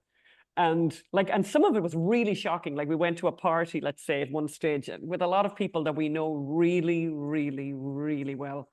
And my God, it was actually, they were Oscar-winning performances, because I've never seen people so successfully ghost me in a small space. Ghost me. As you know, I'm such a quiet person, such a kind of quiet, and just that's the kind of person I am. But yeah, oh no, I mean, we were at a party with people, and I can tell you they did a brilliant job of not talking to us. And it's pretty shocking. But other weird things happened. I can tell a really quick one, just because I think it's kind of interesting. We're in a very big WhatsApp group, let's say in Los Angeles, just of Irish people. And I thought, you know what? I'm just going to tell them, we're doing this thing in New York. And if anyone's in New York, you know, please come and say hello. 3 people out of 450 went, best of luck. 3. But then one person in the group wrote to me privately, quite a famous person, and said, I can't say this publicly, but thank you so much for doing this. And if I can do anything to help, and you're marvelous and you're great, but I don't want to lose my job. I love my job. And it's kind of a very famous person. And I just, you know, and I'm having conversations with that famous person. But there's this weird shit going on at the moment. Like, I don't know, I would say every one of you has some version of that, some version of some kind of weird relationship thing that's just, and disappointing, really I'm really hurt by friends, by the way. I'm really hurt by people who, because I almost think it's to me, I find it disrespectful, because I think, so you've loved me for 30 years, for 40 years, and suddenly now you're basically saying you disrespect my choices. You disrespect everything about the work I've ever done. You basically said that I'm a liar. I mean, what are you saying, actually? What exactly is it that you're saying? And I challenged somebody recently who then quite quickly, when I said a couple of intelligent things, said, well, I'm not very good at debating. And I thought, well, then shut your mouth in the first place. Sorry, I won't get into this. Little glass of wine now. Can I if I can just share my experience? This is like counseling now. Go on ahead there, Jenny. Okay, well, I just actually, Geoffrey and Phelim talked about this, just because counseling, we actually, one of our rehearsals that we did once we staged everything was we went around in a circle and read our lines, and it became like a group therapy, and we were all in tears. And it helped us kind of personalize our experience with who we were playing more, just because you said that. But I, being active already and going to the marches and going to hostage marches and at the UN, I had been attacked. My mom and I both been attacked by some who are very famous on the internet. In the everyone in the Bring Them Home groups know who this jackhole is. I've gotten death threats on Instagram when I posted a video on October 8th saying have sympathy for the rape victims. I lost followers because I posted a photo of being Shani. It's mind-blowing. Just saying what she went through is true. Didn't say I support genocide, just saying what she went through was real. But for me, I've gone through periods of not working like every actor has. And I remember I turned to my mom and I said, well, if it ruins my career, what am I going to lose? I've gone through periods of not working, but like, what's going to happen? But actually, I've found it's helped me connect more to the Jewish community in the theater arts. I was very nervous about when I was inviting industry people, and the owner of my management company, he said, oh, have you invited this casting person? Because he's Israeli. Have you invited this casting person? I said, I don't want to be blacklisted. I'm very nervous about who I tell. And he goes, oh, so many people support your side. And I probably, and Anne and Phelim know this, I probably emailed like 200 people. And most of the responses, except for one, was, this is amazing. What an important story you're telling.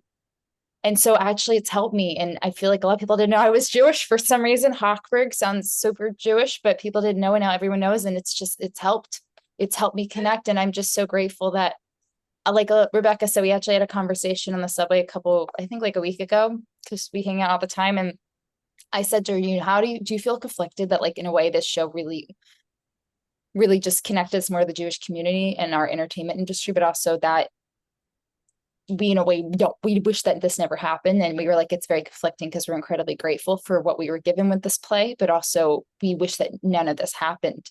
So it's been mixed, but honestly, someone else asked me that. And when she talked about college students, we had this one college student, Drew, who came and he wrote us this heartfelt letter towards the end of our run. And he said it helped him connect and feel more safer with his Judaism, because he felt very alone supporting Israel as a theater student, and it helped him get through this. And he feels more connected to Judaism more than ever. So yeah, I feel very grateful. I've only had good experiences because of this show. Amazing. You've been able to give that to other people, right? This play and all of your parts in it. I see that somebody has their hand raised. George. It's okay. I'll call on George to unmute yourself and share. Yes, thank you. There you are. There they are. Yes. First of all, I want to say, I just want to thank you from the bottom of my heart, every single person who has stood up to this specific project. It's absolutely essentially important.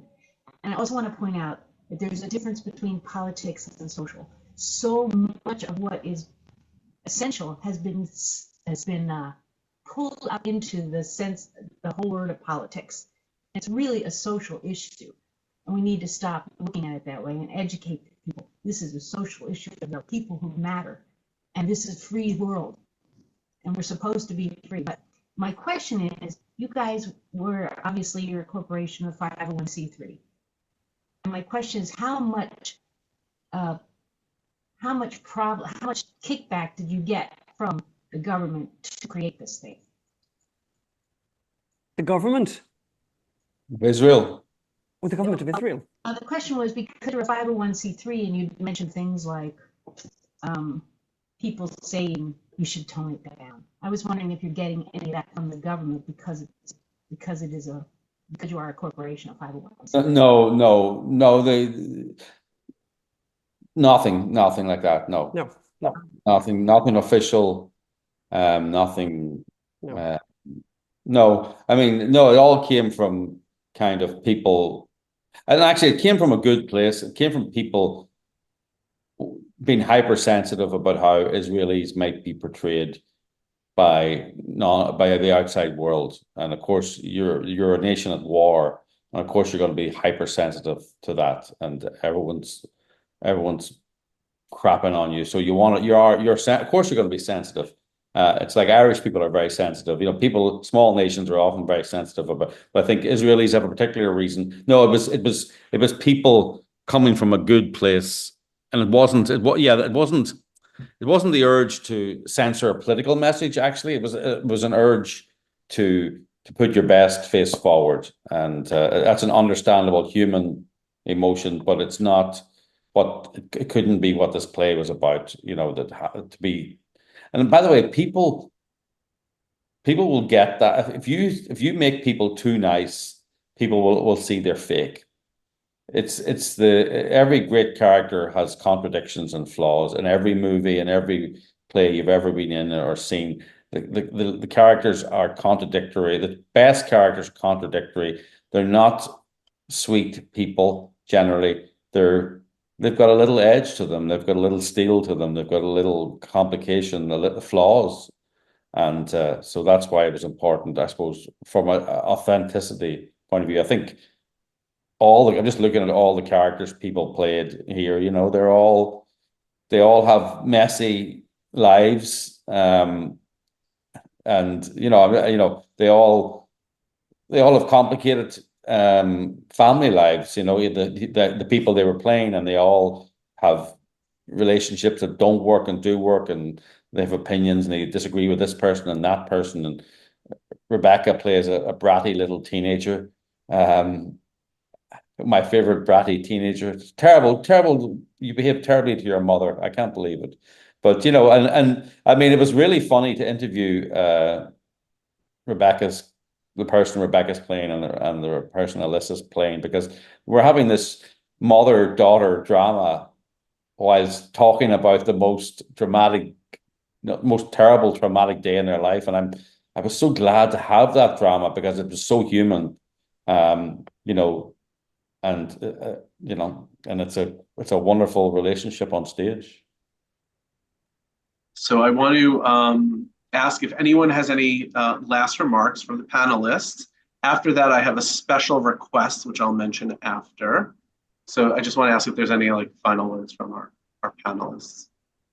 I get what I would like to say is that, and Phelim and Anne know this, I've talked to them, and Shani has told them this too. We did a podcast together of theirs that it wasn't until months later that things came back to Shani. And so actually, she's talked about this publicly. Noah Argamani, the hostage who was rescued, she was taken only a few feet from Shani. They know each other from college, and she's actually the reason I'm so active for the hostages. And to find out at opening night that Shani was friends with her, it was very full circle. And also there was an incident where Shani had it wasn't in the play because it didn't come to her till months later, but a rifle was held at her and from one of the Hamas terrorists, and it jammed. So it was almost like the rabbi scene from Schindler's List. And then he just went and shot someone else, but she just stood there waiting. And there was a lot of things she had heard when she was hiding, but she's forever changed me. I'm forever grateful that this amazing, strong person. Even when I've seen her at her lowest, she's changed me completely. And I say the Shema every day, like her now. So that's it. For me, just simply put, bring them home, and let's continue to spread the word about this play and all of these people's stories. So many lives were affected, are still affected, and we owe it to them. Mm-hmm. I voice my gratitude to Anne and Phelim for doing this, and it's not easy, and it was such an important thing. So thank you very much for the opportunity. Thank you. Well, we're very glad we got to do it. It's not easy, but it's so worth it. It's so worth it. Yeah. We're so proud of, and we love you guys so much. It was such a lovely experience to meet. You stop that now. I mean, it's just terrible. I mean, we just loved everyone. It was such a beautiful experience. Mm-hmm. There was such harmony among, you know what I mean? It was just really, really special. Yeah. Yeah. I mean, it's. I won't say it was a pleasure to do this. But it almost was. It was an honor to do it. It was an honor that these people trusted us. Absolutely. With their story. I mean, can you imagine going to Israel, from Ireland, one of the most anti-Semitic countries in Europe, anti-Israeli, and going and saying to Israelis in November after October 7th, we're Irish, and trust us, we're going to tell your story truthfully and honestly. You know, it's amazing they didn't throw us out in the street, but they didn't. They understood what we were trying to do and realized the importance of it. Israel, luckily for us, Israel's a big theater country. They've got a big theater going audience. You know, I think it's got the biggest theater going audience of any country in the world. So they understood, they kind of understood what we're trying to do, and they understood how important it was. So they gave us their time, and that was amazing. And, you know, if you ever watch actors talk about being on movie sets and that, to say, oh, we're all such a family and we're all such friends, I can tell you most of that is probably not true. They all, you know, there's a lot of tension on sets and there's a lot of tension behind the scenes. It's 100% through with this cast and what happened. People loved each other, yeah. Yeah, you know, people really, look, Jenny, people thought Jenny was a producer. She was such a booster. We still do, by the way. No, she was out there. She was boosting the movie more, or boosting the play more than us. Like her mother was out harassing people in the streets. Like that's kind of, you know, that's the kind of cast that we had. And you know, they were a family, and it was, and you could see it on stage. And I mean, I remember on the last night, Jeff, one of the actors, was giving his big speech at the end, and behind him, Nathan was crying like a baby. Nathan was crying so much that Jeff was like, you know, he nearly took away, you know, made it difficult for him. I wanted to just say, you know, the experience of going to Israel and meeting everyone, and then coming back and actually meeting even more Jewish people, because with the play and with the actors and with the people who came, a lot of the people who came to see the play. I remember coming back, and we get invited to a regular Shabbat meal in Santa Monica, you know, very often. And I came back to that Shabbat meal, and I said, I walked out into the group, and I said, I think you really are the chosen people, because that's really how I felt after being in Israel. I mean, people were, I mean, you know, every kind of person, but everyone was so extraordinary, so special. We feel very lucky that we get to do this.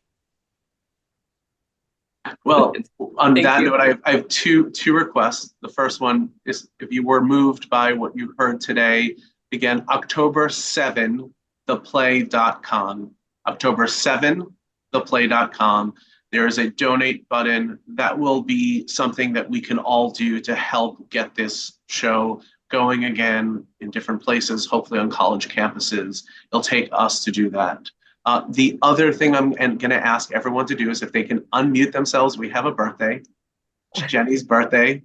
And I'd like for us to sing happy birthday to her. And then I will sign off. But if everyone wants to unmute themselves and we can sing happy birthday to the most amazing person on three, it'll be 1, 2, 3. Happy birthday to you. Happy birthday to you. Happy birthday, dear Jenny. Happy birthday to you. Yom Holedet Sameach. Thank you all so much. Thank you. Thank you all for being here. And thank you, Michael, thank you. Alyssa, Leora. Thank you, Michael. Geoffrey. Thank you. And thank you for doing what you're doing by bringing these stories to life. And thank you, everyone, for being here. Take care. Night. And thank you, guys. Past 1 a.m. Here. Good night. Good night. Be well, everyone. Bye-bye, guys. Thank Good you night. so much. Goodbye.